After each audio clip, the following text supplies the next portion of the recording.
Hello, everyone, and welcome to the Pilot Academy 101 Pilot Webinar. I'm your host, Lloyd Wafer. I am the education consultant here at HoverCam, and it is my privilege and role to guide you in your journey as you discover the features and functions of the Pilot Podium and really begin to unlock the educational potential that this device can grant you in your classroom. Right now, I'm going to switch over to screen view so that you can actually see the view of my Pilot Podium. Right now, I'm hosting this Zoom meeting on a Pilot Podium, and I have a secondary camera attached through the USB so that you can see my face. At this point, I'll switch over to the screen share. And you're looking at my PowerPoint presentation. One of the great things about having a Windows machine at your disposal is you can use all of your Windows-based programs and applications that you already know and love, such as PowerPoint and Word. We'll talk more about that to come. My information, my contact information is on the screen there. Please feel free to make a note of my email address, and please feel free to reach out with me with any training, professional development related questions. I'm here as an ongoing resource, not just to teach you how to use this device, but also to help you find meaningful ways to integrate this technology into your curriculums and into your existing lesson plans. So I would love to collaborate with you in detail in a one-on-one context. Please feel free to reach out to me. In addition, there are several great resources available on our website that you see on your screen, www.thehovercam.com.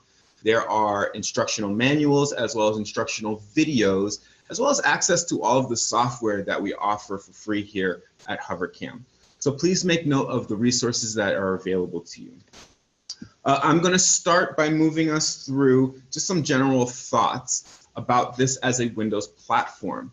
As I mentioned at the top here, having access to the full suite of Windows software and tools and web-based application really allows you to open up the channels of content and information in your classroom.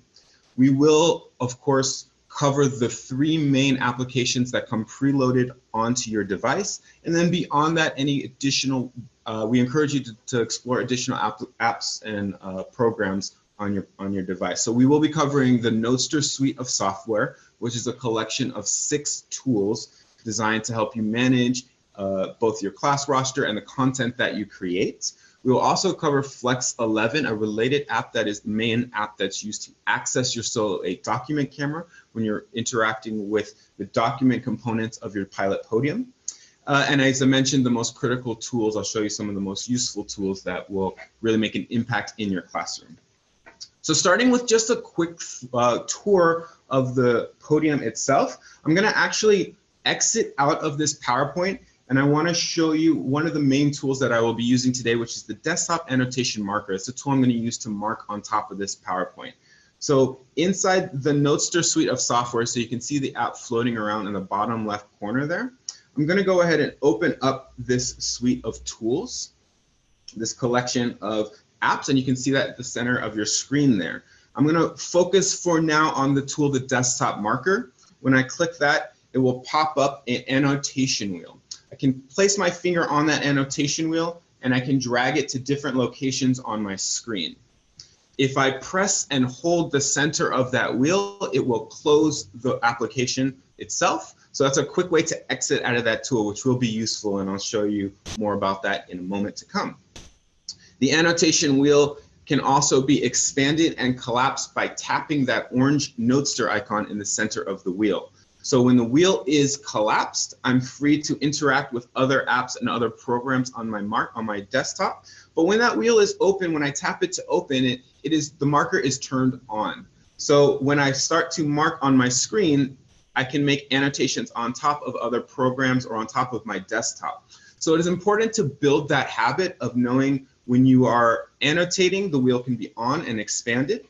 And when you are ready to pull up a different window or interact with a different program, simply collapse that wheel, and then you can interact with other programs and other components on your desktop. So I'm going to flip back to full screen here, collapsing my wheel and flipping to full screen. And then now I have my desktop marker off to the side and can annotate directly on top of my PowerPoint here.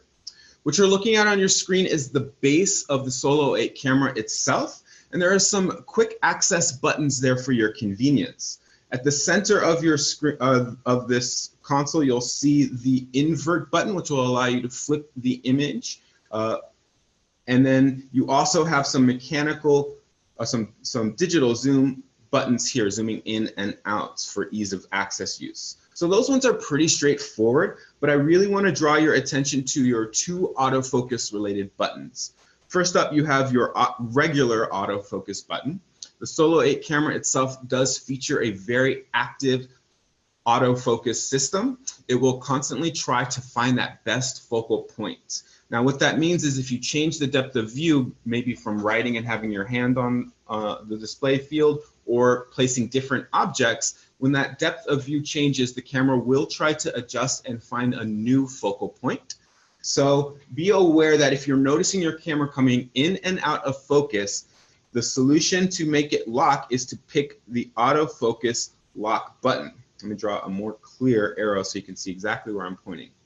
That autofocus lock button is probably the most important button on the base of this camera here.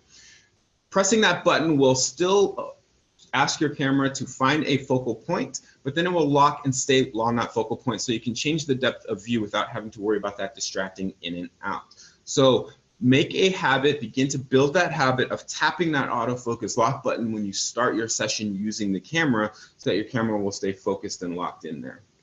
The last feature I need to point out here is your camera reset button. In the event that your software is having an issue communicating with the camera for whatever reason, you can reset that connection by using a pin or something thin enough to press this recess button. It might be a little bit easy to miss with the eye, so we want to draw your attention to it. Pressing in that reset button and holding it for about 5 seconds will reset the camera, and that should solve any problems that you're having with the camera connection to your software. So if you open up Flex and the rest of Flex is running smoothly, but you're not getting an image, just go ahead and run through that reset, that simple reset process. Continuing on, we next have the source selector. This is located directly above the neck of the Solo 8 camera. This has your tilt and height adjustment controls, but I want to draw your attention to the source selector buttons here in the center. These are used when you're connecting external devices such as an iOS device or a laptop or Chromebook. When you're connecting through HDMI or through your Lightning port, you need to select the correct channel that you're connecting through. Similar to your home TV, which might have multiple devices connected to it at any time, a Blu-ray player, a video game console, a cable box, and you have to select on your remote which source you're accessing at any given time. It's the same concept here. So I'll walk you through that procedure when we cover connecting external devices with the HDMI viewer. I wanted to draw your attention to the location at the top here. Moving along. We'll take a look at the Solo 8 camera's neck itself, drawing some attention to some of the features here. You do have LED lights there, which are useful, especially if you're going to dim the lights while showing a document. You can control that with a switch that's located to the side of the neck. You can increase or decrease the amount of LED lighting. And notice that in the image here, you can see the neck of the camera is rotated. Be aware that that neck has a nice pivot rotation. And in fact, the whole camera neck itself can rotate around along the base of the podium itself. So that really allows you to find the maximum angle. You can bring the camera closer to your document, increasing that zoom capabilities.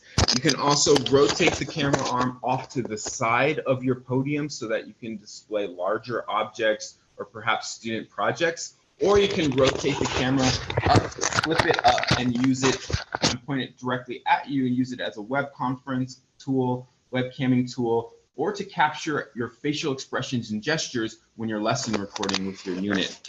So a lot of flexibility in that neck. And last feature I want to point out is that there is actually a mechanical knob in the neck of the camera as well, which will allow you to switch from landscape and portrait view. So another option for controlling the flow or the display of your information. And your Solo 8 camera also has a built-in microphone embedded in the head of the camera itself, which which will allow you to capture the audio. In fact, I'm using the audio microphone of the camera itself to broadcast the audio of this Zoom meeting right now. Continuing on, want to draw your attention to the HDMI antenna. Now, the HDMI antenna is what powers the Pilot to send its high definition signal with its uncompressed video to your large display panel. Once you have your Hovercast receiver connected to your panel, you simply want to orient the antenna towards the direction of that receiver. You'll notice that, and it's not super clear in this picture, but there is an open ventilated side. It kind of looks like a speaker. This is actually where the signal is directing out of. So just orient that towards your receiver, and then you don't have to interact with the antenna beyond that. It is highly adjustable and can be bent and moved. However, you will want to set some pretty clear classroom expectations with your students around the proper care and respect for this neck, because while it is durable and can be easily adjusted, we don't want to yank and pull on this. It's tempting because it does kind of look like a fighter joystick on a video game console, but we want to make sure that once it's oriented, it stays in that orientation. You really don't need to interact with it much beyond that. So again, set those expectations with your class, especially since we highly encourage you to have your students using this podium actively as often as possible. So you just want to set those clear expectations. To the right side of the podium, located just to the right of the Solo 8 camera itself, are your access ports. You'll notice that you have multiple USB and multiple HDMI inputs, as well as 3.5 audio jack for headphones and microphone as well. Your power button, powering off button, is also located on this panel here. Now, these side connections are useful right now. I currently have, as I mentioned, a second Solo 8 camera connected to one of my USB ports. My second USB port, I currently have a USB flash drive, so I can pull that PowerPoint presentation from there and have it on my podium. So be aware that you can access and input external devices, external drives through these side connection ports here. And then we also have a Lightning port at the top of your display plane, located just above where your documents would be for connecting iOS devices, which I will walk you through in just a bit. Lastly, I do want to draw your attention to our software updates. I will walk you through and show you how within Flex you can check for updates of our latest versions of our software. We're always making improvements and refinements to our software, listening to our feedback and making those changes. So when we do make improvements, we want you to have access to that, keeping in mind that all of our software as well as our updates are free. So we encourage you to make sure you check often to make sure you have the latest updates. And when we have major updates, we will notify you of those updates as they roll out. So just being aware that the updating and keeping up with the latest software is a very simple and streamlined process. So I'm going to exit out of this PowerPoint. At this point, you should be seeing my main desktop and draw your attention, as I already did, to the Notester suite of software, because I do want to run you through just a quick look. As I mentioned, you have 6 apps embedded within this toolkit. You can see you can quickly access lesson recording. By tapping that, you will enter a full screen lesson capture, similar to the lesson recording in Flex. So when we cover lesson recording in Flex, we'll go into more detail into these tools. And this kind of touches on a larger theme of this webinar, which is that we designed many paths to the same destination through this software. So what you'll notice is there is a lot of overlap with this software. Notester also has a means of accessing your document camera. That's that second app that you can see at the bottom there. Oh, I want to keep that up for now. When you touch that document camera app, that actually is going to launch Flex 11. So another path to the same destination of using your document camera. We also included a whiteboard app in this Notester suite of tools, which is a blank canvas for you to do annotations. It is pretty basic, but it's also very open, giving you that blank slate to really create annotations, drawings, and shapes. I already mentioned the desktop marker tool is the tool that can be used to annotate and mark on top of other programs, videos, images, even live video. That desktop marker tool is useful when you are using annotations outside of Flex. What you'll see in a moment is that Flex also has its annotation wheel. It is very similar in look, but when you minimize and close Flex, that wheel will also close with it. So the desktop marker tool is a tool that allows you to annotate outside of the Flex program. So that was what I used for that PowerPoint there. Continuing on, you also have a roster manager, which is an easy way to set up and organize a class roster, managing and archiving which class groups receive which lessons and which content. And then you also have another route to access your archive manager. The archive manager is where all of your lessons are going to be stored and kept, as well as images and snapshots that you take. Now, the archive manager can also be accessed through Flex 11, multiple paths to the same destination. So I'll walk you through that in more detail when we get into Flex 11. Also, your files can be accessed outside of either of these programs through the normal Windows interface, another tool, another tip that I'll cover in just a moment. So I'm going to actually close out of this Notester suite of tools, and I'm going to transition to our first main topic, which is connecting external devices using the HDMI Viewer app floating around there in the center of your screen. When you want to connect those external devices, such as iOS devices, phones, and tablets, we walk through a simple connecting procedure. So I'm going to demonstrate by using an iOS device, an iPhone, and the Lightning port. The procedure is the same if you're connecting a laptop. You would just connect it through the HDMI port instead of the Lightning port. All other steps will be the same. So first step is to actually create that connection with your device. I'm going to insert into my Lightning port here. If you're using an iOS device, it might ask you for security clearance. Do you trust this device? Just go ahead and authenticate that trusted device. You'll get an indicator that your device is being charged, a nice little perk of having that Lightning port. And then the next step is to select the proper source, like I mentioned, on your source selector. So since I'm using a Lightning device, I will click the Lightning in button. It actually will light up and indicate which source it's currently connected to as a visual reminder. Once that's set, I simply launch the HDMI viewer, and it's going to give me a display of my home screen of that device. Now, the image here on my screen, I don't know how clear it's coming through on the Zoom meeting, but it's a little blurry, a little pixelated. That's because it defaults at a lower resolution. So the simple solution to that is to enter your settings here on the bottom right of your control dock. It will pop up a submenu.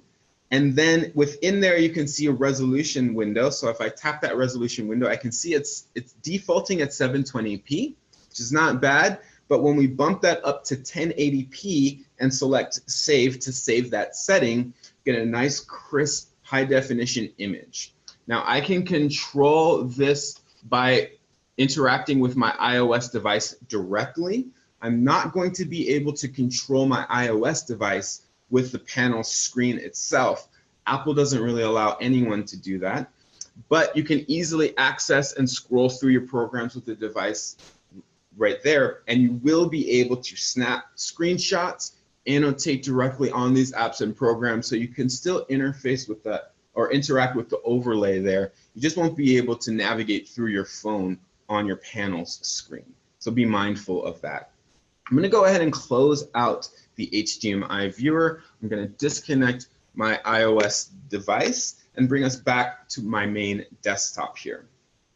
The next tool I want to walk you through is Flex 11. Again, this is the main app for accessing and using your document camera, as well as capturing and recording lessons. So the main thing, one of the main powerful instructional tools here.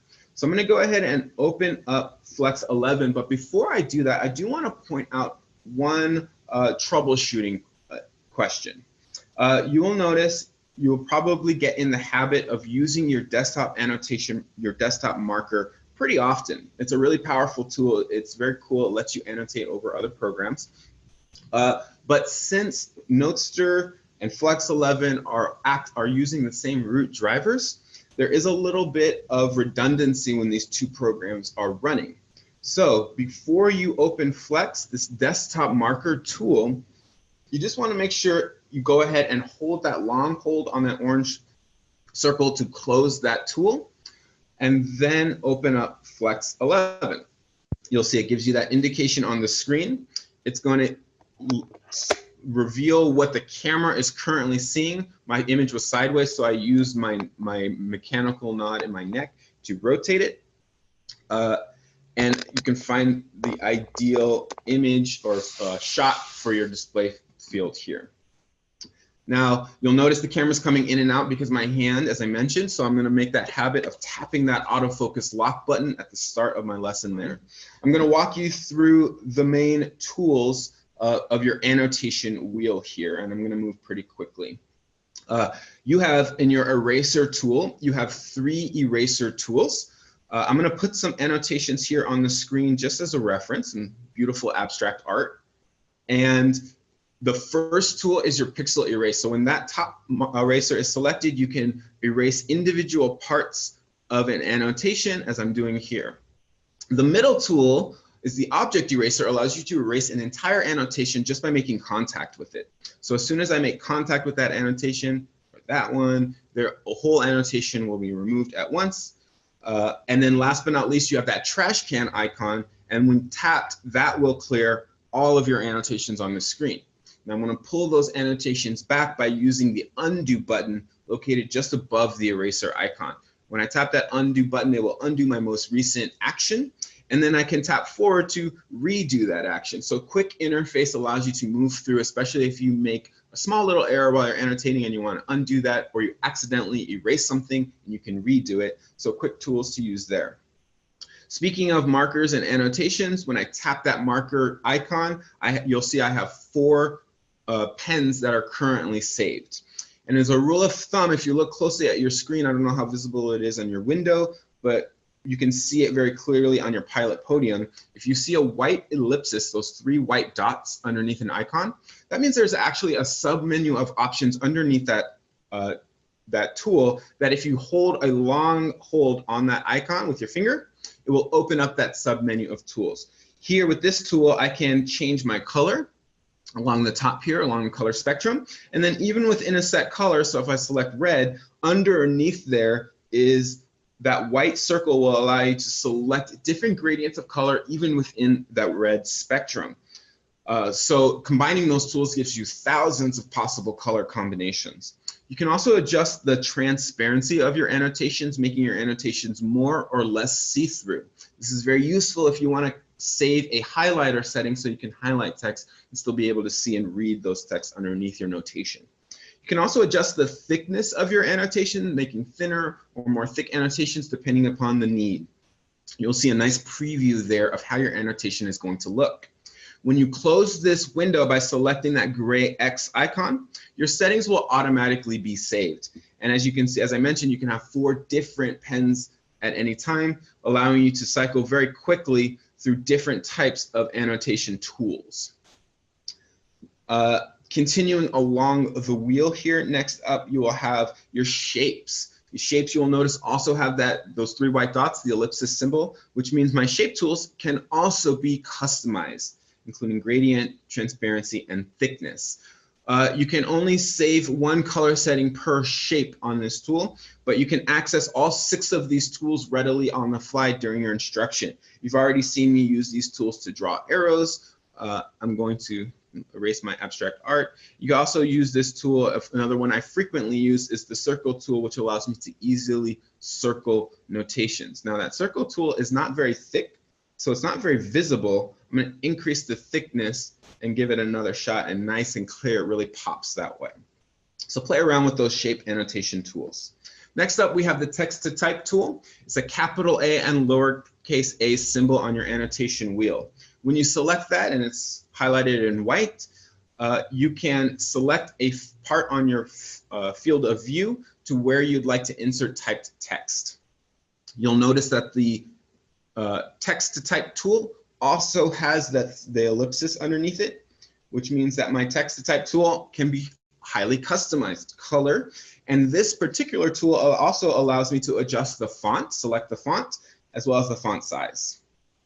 Once you've selected where in your field of view you want to place that annotation, you can simply type using your mechanical keyboard, the digital keyboard, or an external USB keyboard, depending upon your setup.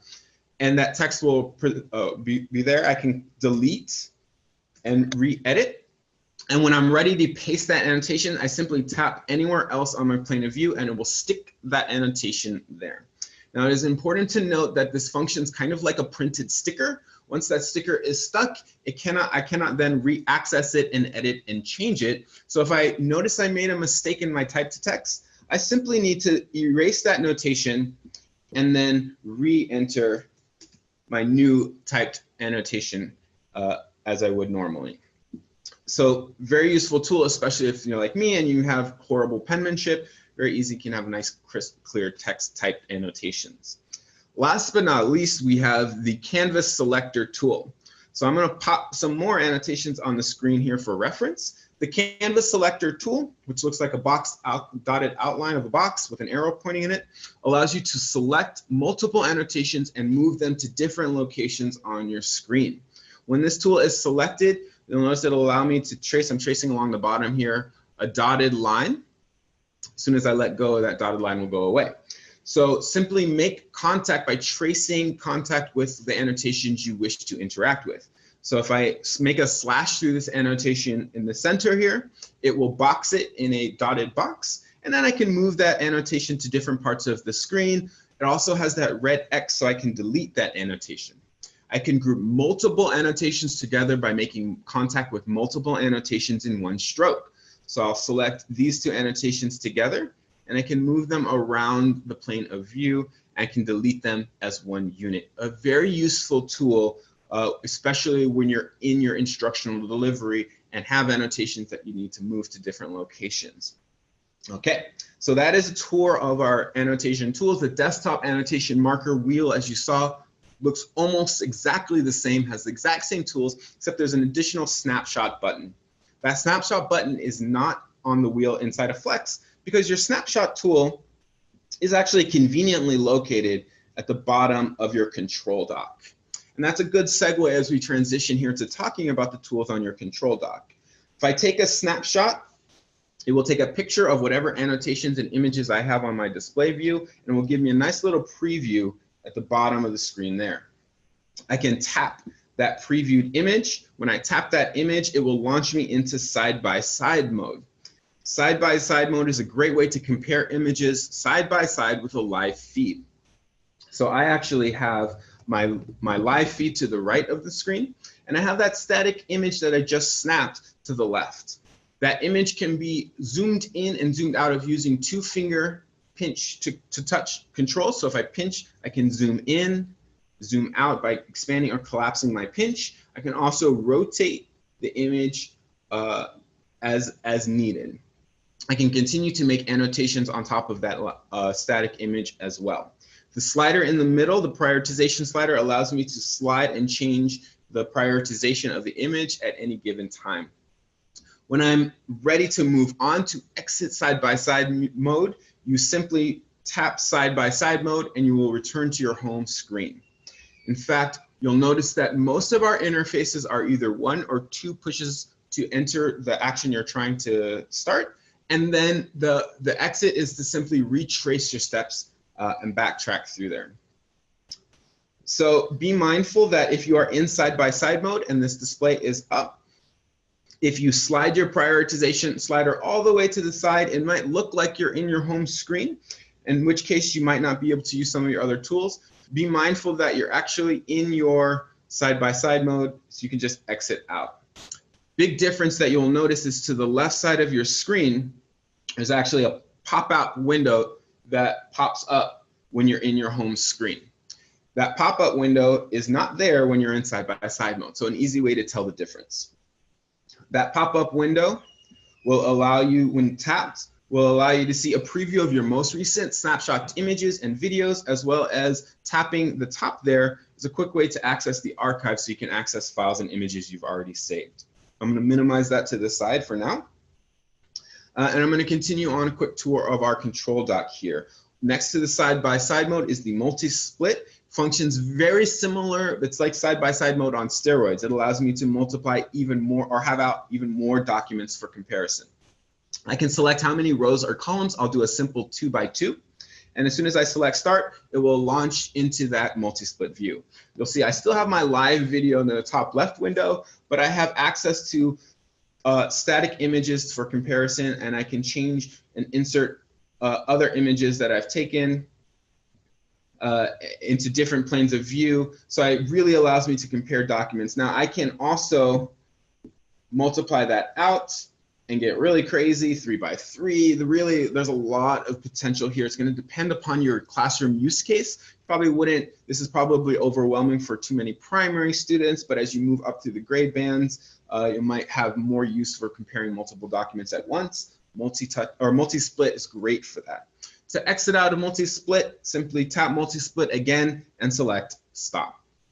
Next to that is the slingshot feature. When tapped, it actually will minimize the flex program to a small window there. You can see I'll drag it to the center here so you can see it. You can still see live video, so if you look closely, you can see my hand moving there. It's still previewing live video. And you can also access a quick look at recent snapshots that you've taken by hitting that archive tab.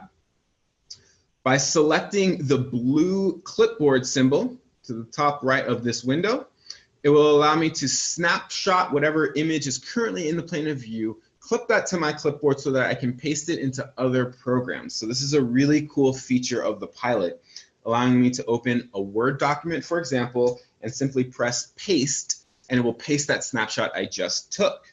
Now, even more simple, even more cool, I can snapshot a drag and drop live video. So I'll put my hand on here as a frame of comparison, and I can place a finger on the actual window itself and drag that into my document, be it a Word or PowerPoint, and simply release it, and it will paste that image into that program automatically. Really cool, really simple design, allows you to quickly insert those images into other programs. I'm not going to save that because I don't need it.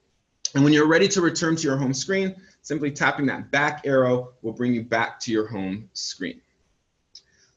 Moving on, the next item after snapshot, again, snapshot allows you to take quick pictures, is your lesson recording tool, or your lesson recording tools. You'll see when you tap this, you have 4 types of recording you can do. Slow motion and time lapse are pretty intuitive, so I'll leave you to explore those. But most frequently used lesson recording tools are going to be your video camera and your screen capture.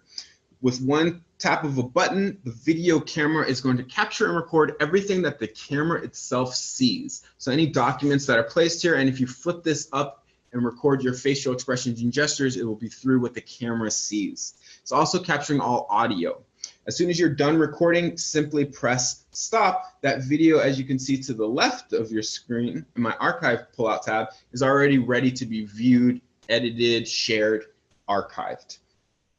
The difference between video camera and screen capture, when I tap screen capture, it will give me a countdown timer, and then it will begin recording everything that occurs on my screen. So any programs I have up, any applications, any websites I go to will all be captured in this lesson, along with the audio from the microphone.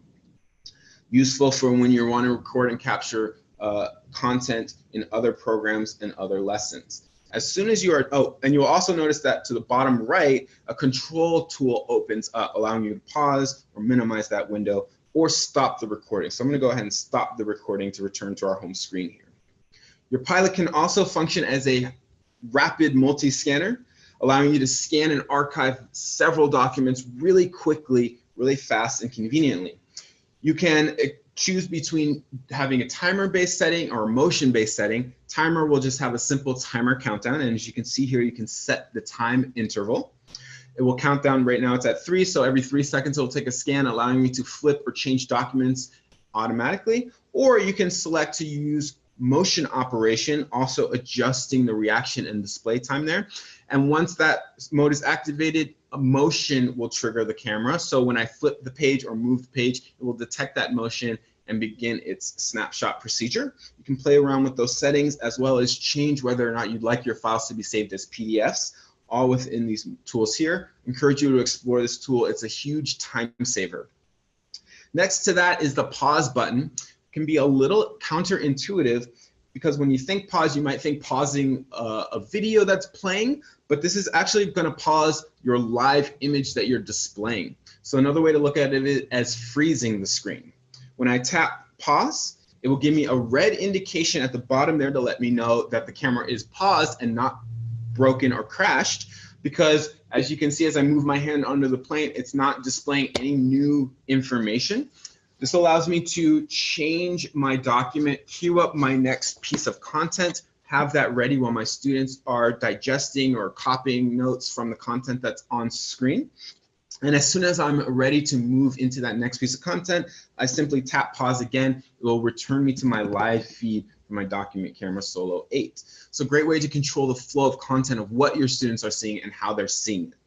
Another great tool to control how and when your students are seeing their content is located right next to the pause button in your view options. Tapping view options gives you a suite of tool controls. You can rotate your camera, of course, digitally. You can also mirror the image depending upon content that you might be delivering, but I want to draw your attention to the visor tool. When you tap that visor tool, the program did not crash. It just placed a green screen over your image, a green visor.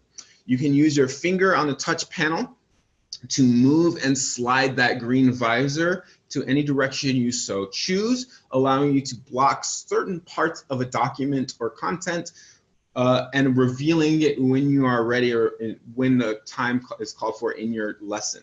So for example, if you're doing a worksheet and you want to cover the answer component of the worksheet, this visor gives you that tool. As I mentioned at the top, most of how you exit a tool is to retrace your steps. So we will retrace our steps by tapping the view option and selecting visor again, bringing me back to my plain home screen. You can also notice that I have the option here to switch to full screen, minimizing the other distracting icons on the screen. I can also activate picture in picture. That's useful if I have a second Solo 8 camera, as I have, or a second video camera. It doesn't have to be a Solo 8, but second camera connected through USB. Right now I have a Solo 8 connected through USB, allowing me this picture-in-picture view. And you can also record picture-in-picture within your lessons. Projector and warp mode are cool tools for warp mode, having high frames per second. Recording tool, I encourage you to explore those lesser used functions on your own. You'll notice that there is also a digital slider for the zoom here as well for your convenience, as well as focus button controls here, similar to the controls I covered at the start of our webinar. You can also pick the selective focus and tap on specific parts of the screen to get the camera to focus on those particular parts or objects. Very useful for when you're actually displaying objects, 3D objects, and you need to correct and pick out exact focal point. You can also adjust your settings, color, display, and white balance with the sliders here. I encourage you to poke around with that and find, especially depending upon your lighting situation in your teaching environment.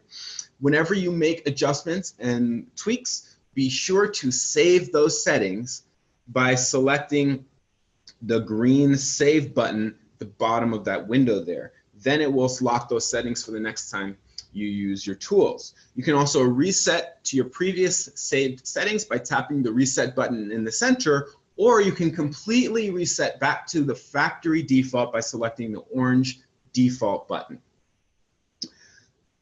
Next tool, next to that is are your cropping tools. When you tap that, you'll actually see a collection of tools even within this tool. This will allow you to select a cropped plane of view so you can crop out excess information or content that's not relevant for a snapshot you're about to take. You can adjust that plane of view. You can see you can capture directly within this tool. You can also clip that image to your clipboard, similar to the Slingshot function. Again, multiple paths to the same destination or goal. You can also take an OCR, ocular character recognition scan, converting printed text into a digital manipulable version of that text so you can edit scaling up vocabulary or scaling down vocabulary, another great time saver. as well as inserting grid lines onto your plane of view, helping you adjust and find an ideal level focal point. Same with the straightening tool. Please poke around with your cropping tools. They're very useful and really help you have a smooth instructional delivery.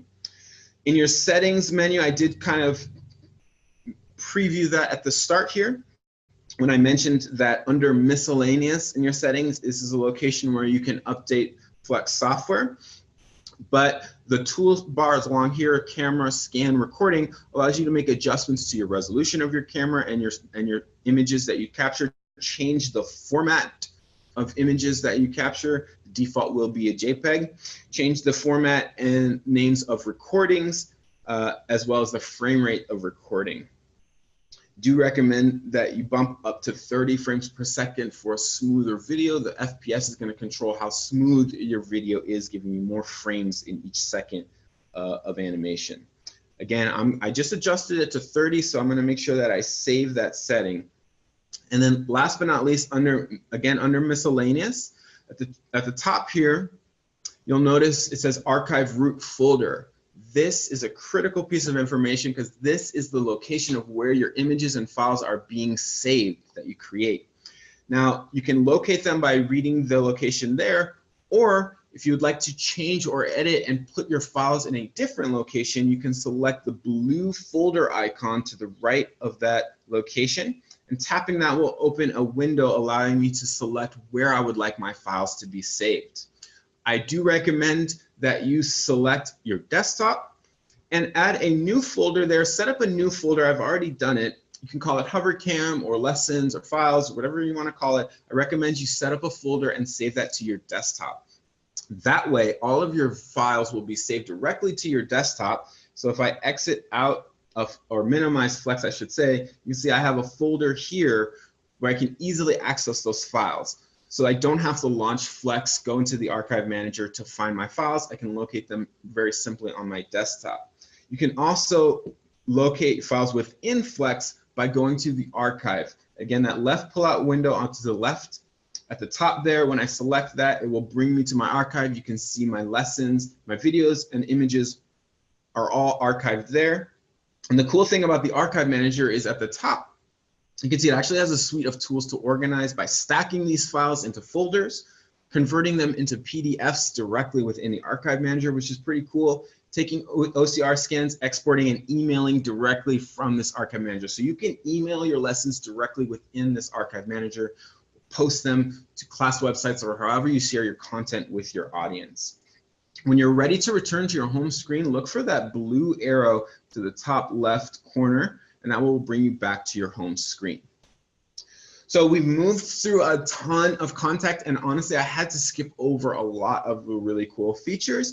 Again, I am a continuous resource, so as you get comfortable and familiar with this platform and all the great things it can do, and you're ready to start digging deeper into how this can really expand your content, I am an ongoing an eager and enthusiastic resource. I love collaborating with teachers. I love unpacking lesson plans and finding ways to increase those technology standards and make that content more engaging. So please reach out to me. But that being said, that concludes the presentation part of our webinar. I do want to thank you for your participation. It's been great having you here. And I'm really enthusiastic to hear how the pilot is doing in your classroom. So please reach out to us and give us your feedback. We're looking forward to hearing from you. I will remain on the line as I mentioned. I'm going to go ahead and say goodbye to those of you who need to exit. And again, thank you for your presence or for your participation here. That being said, I'm Lloyd Wafer, again, the education consultant here at HoverCam. Hope you're enjoying your pilot digital podium and enjoy the rest of your day. Thanks again.